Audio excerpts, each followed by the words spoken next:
Amis fermiers, amis fermières, bonjour, bienvenue à la ferme, bienvenue sur Cocotte TV. Aujourd'hui je vous présente un casque qui nous provient de Noontech. Donc Noontech, on a testé quasiment toute la gamme de casques.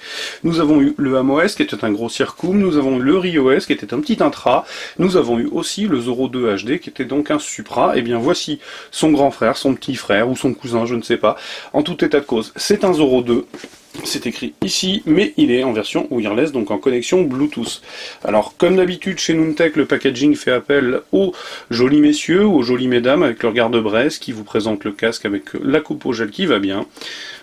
Au dos, on va retrouver sur une toute petite écriture les caractéristiques techniques. Vous le voyez, le casque existe en noir et rouge et bleu et bleu.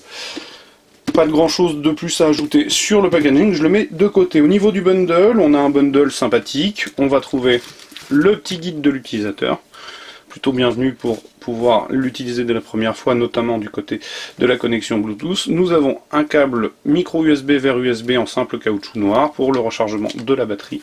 Nous avons un câble plat, 3,5 mm plaqué or manchonné de plastique vers 3,5 mm plaqué or manchonné lui aussi de plastique, avec une petite télécommande pour la compatibilité sur certains smartphones. Nous avons aussi une petite sacoche de transport souple, badge Noontech en velours toute douce. Et nous avons bien évidemment le casque. Alors le casque, la présentation va être rapide puisqu'il s'agit d'un Zoro, donc on l'a déjà fait. Globalement, on a un casque dont le design est plaisant, qui louche clairement du côté de la marque avec un gros B. On va vous retrouver du plastique glossy, c'est plutôt bien fini, il n'y a pas de souci de ce côté-là. D'autant que Noontech a fait l'effort de cacher les vis qui étaient un petit peu trop visibles sur le HamOS, donc sur le Zoro, pardon, justement. On les a plus, c'est plutôt pas mal. Donc on va avoir un petit arceau en plastique glossy badgé Noontech. Sur l'intérieur, un sky rouge de bonne qualité, il n'y a pas de souci, avec une très fine couche de mousse. Mais vous allez le voir, il n'est pas très lourd, donc de manière générale, le confort est plutôt bon avec ce casque. On va retrouver donc les réglages qui sont partie métallique sur l'extérieur, partie plastique sur l'intérieur. L'écran sont tout juste marqués. Voilà, faut pas jouer non plus pendant des heures avec. Il est pliable, donc vous pourrez le ranger. On a une petite partie métallique qui est gravée au laser cut, Zoro 2 wireless. Voilà. Sur l'intérieur, la platine support accueille un plastique gomme rouge. Sur l'extérieur, toujours du noir, avec une platine en alu brossé, badgé d'un N au laser cut. Les bords sont chanfreinés, vous voyez la finition est plutôt sympathique, il y a des petits efforts de ci, de là qui sont les bienvenus. De l'autre côté on trouve un petit badge NFC, puisqu'effectivement il sera NFC. La coupelle est en plastique, la première accueille un petit bouton sur lequel on va trouver 4 diodes d'indication du niveau de la batterie, un bouton qui va servir à l'allumer et à lancer la lecture et ou à décrocher, ici. De l'autre côté, 2 boutons de gestion du volume, plus moins, ça c'est assez classique. On retrouve un sky sur la mousse destinée à l'appui. À l'intérieur, une petite tôle acoustique noire, assez fine, mais de bonne qualité.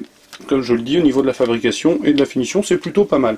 Alors ce casque, au niveau des caractéristiques techniques, embarque les mêmes HP Votric que le Zoro 2 HD, donc ce sont des 40 mm, un Votric parce que c'est écrit ici.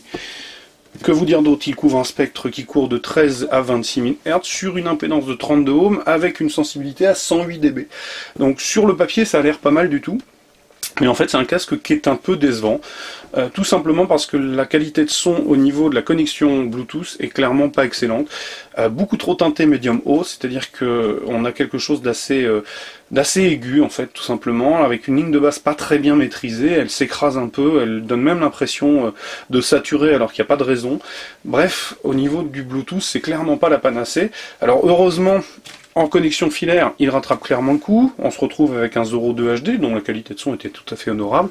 Mais alors le problème c'est que du coup le surcoût justement imposé par le wireless prend un coup dans l'aile et ne se justifie pas, puisque là on a un casque qui est quand même tarifé 149 $, pardon, justement, ce qui est assez cher, sachant que le 2 HD filaire est tarifé 99 $, donc on se pose la question de savoir si ça vaut bien le coup d'aller mettre un peu plus.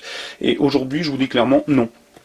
Voilà, la connexion Bluetooth c'est vraiment pas abouti, c'est dommage parce que on a même eu pendant le test avec certains smartphones des connexions qui coupent tout simplement, ce qui est assez étonnant avec une norme aptX qui est pourtant plutôt un gage de bonne qualité. Et bien là ça n'a pas fonctionné, j'étais un petit peu déçu clairement. À noter qu'au niveau de l'autonomie, Nuntech annonce 35 heures, ce qui est assez conséquent. Pour le coup là je suis actuellement à 7 heures de fonctionnement sans discontinuer, donc il est toujours pas HS et j'ai toujours les 3 diodes qui sont allumées sur 4, donc ça a l'air d'être plutôt exact. Donc une bonne autonomie, mais malheureusement entachée par une qualité de son en connexion Bluetooth qui est clairement pas à la hauteur. Donc c'est un peu dommage, je suis un petit peu déçu, je le répète, mais bon, c'est comme ça. Voilà, le Zoro 2 Wireless ne remportera pas, à mon avis, la palme. Il y a beaucoup mieux pour moins cher. Et surtout, si on veut un Nuntech, il faut tout clairement aller voir le Zoro 2 HD et pas le Wireless. Ça, c'est mon avis. Il n'engage que moi, mais je le donne quand même. Donc voilà, il s'agissait de la présentation du Zoro 2 Wireless sur Cocotte TV. Comme d'habitude, si vous voulez plus de détails, je vous invite à venir lire le test écrit qui paraîtra prochainement dans nos colonnes sur cocotteplan.com. Comme d'habitude, je vais vous souhaiter une excellente journée. Et comme d'habitude, je vous dis au revoir et à très bientôt.